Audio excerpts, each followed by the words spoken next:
दिल्ली के मुख्यमंत्री पद से इस्तीफा देने के बाद अरविंद केजरीवाल एक अलग ही अवतार में नजर आ रहे हैं। केंद्र की बीजेपी सरकार पर जमकर हमलावर है। पीएम मोदी पर डायरेक्ट निशाना साध रहे हैं। लेकिन इस बीच अरविंद केजरीवाल ने सियासत में सबको चौंकाते हुए राष्ट्रीय स्वयंसेवक संघ यानी कि आरएसएस के सर संघ संचालक मोहन भागवत को चिट्ठी लिखते हुए 5 बड़े सवाल पूछ चारों तरफ सनसनी मचा दी है।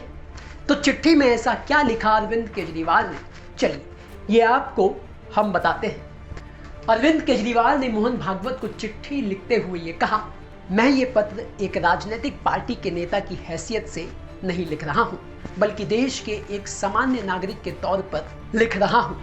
आज देश के हालात को लेकर मैं बहुत चिंतित हूँ।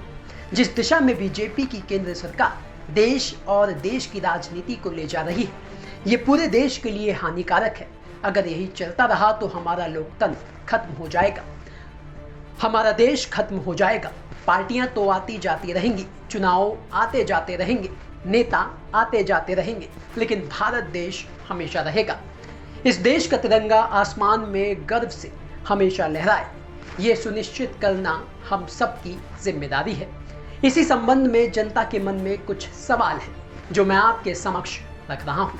मेरी मंशा सिर्फ भारतीय लोकतंत्र को बचाने और मजबूत करने की है।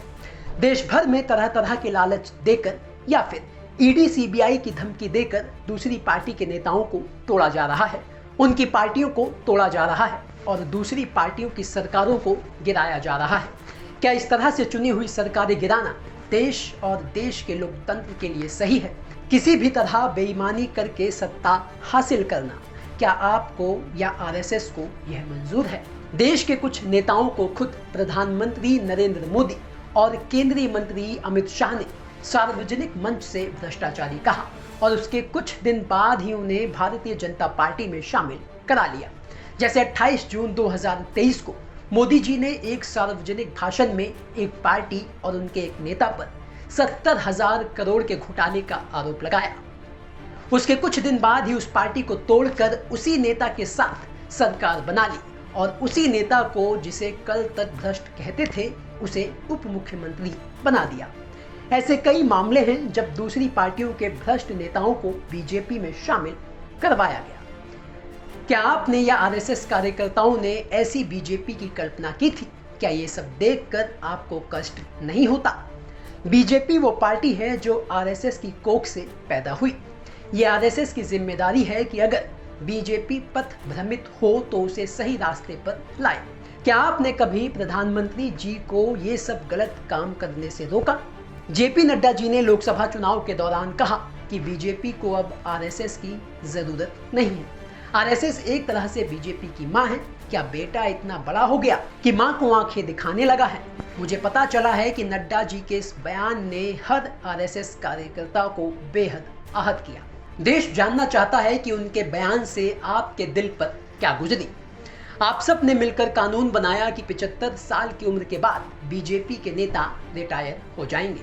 इस कानून का खूब प्रचार किया गया और इसी कानून के तहत आडवाणी जी और मुरली मनोहर जोशी जी जैसे कई कद्दावर बीजेपी नेताओं को रिटायर किया गया।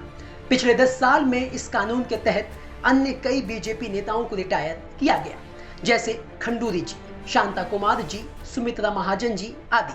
अब अमित शाह जी का कहना है कि वो कानून मोदी जी पर लागू नहीं होगा। क्या इस पर आपकी सहमति है कि जिस कानून के तहत आडवाणी जी को रिटायर किया गया वो कानून अब मोदी जी पर लागू नहीं होगा? क्या सबके लिए कानून एक समान नहीं होना चाहिए? आज हर भारतवासी के मन में ये सवाल कौंध रहे हैं। मुझे पूरी उम्मीद है कि आप इन सवालों पर विचार करेंगे और लोगों को इन सवालों के जवाब देंगे। हालांकि अरविंद केजरीवाल की इस चिट्ठी का फिलहाल मोहन भागवत की तरफ से कोई जवाब नहीं दिया गया है, लेकिन अरविंद केजरीवाल की इस चिट्ठी की चर्चा देश भर में हो रही है। ब्यूरो रिपोर्ट, दिल्ली तक।